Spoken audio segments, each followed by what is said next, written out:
باژارۆکی گۆبێدەریی ڕۆژاوای کوردستانی دەما داویدا دەهات ناسکردن دنەهادە نزیک دەبە بکەوێ بن کۆنتڕۆلا گروپên ئۆپۆزیسیۆنە سووریایەدا و شەڕ و پەفچوون گەهشتنە سنوورێوێ پشتی کۆنتڕۆلکردنا باژارۆکê min bijberî sê mehan ji aliyê hêzên Sûriya Dîmokrat ve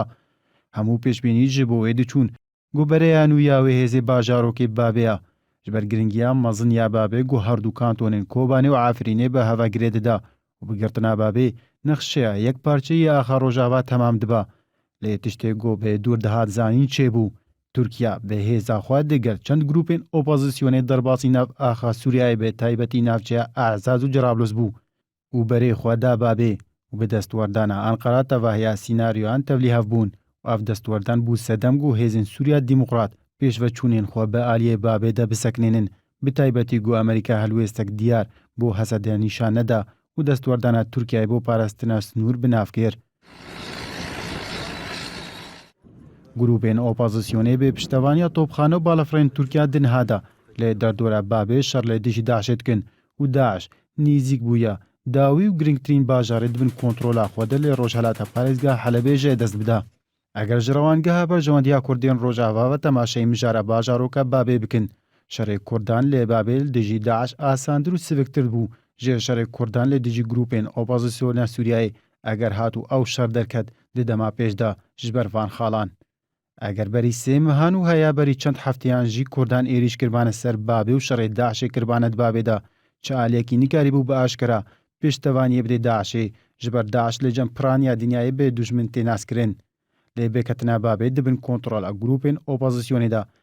erkê hêzên Kurdî girantir dibe û egerek mezin heye welatên herêmî li hember pêşveçûna Kurdan ber bê Babê ve pêştevaniya grûpên opozîsyonê bikin.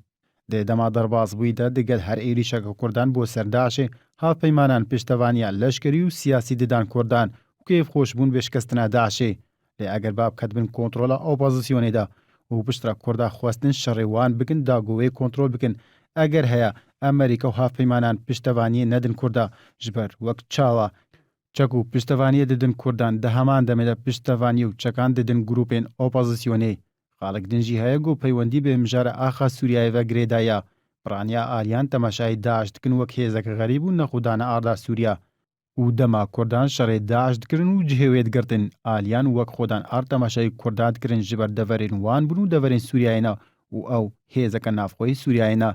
Lê eger opozîsyon kete Babê de wî wextî eger heye aliyên navxwe û derve temaşayê opozîsyonê jî bikin wek xwedan arda Sûriyayê û derketina şer di navbera Kurdan û grûpên opozîsyonê de wek şerekî navxweyî derkeve ne şerê aliyekî lê dijî grûpên tundiraw ji ber van sedeman bêketina Babê dibin kontrola opozîsyonê de dê dê pêşa rojê de bandorê bixe ser Efrîn û heta Cezîrê de jî dema got wek karteka fişarê di danûstandinên siyasî û amnî de bê bekar anîn.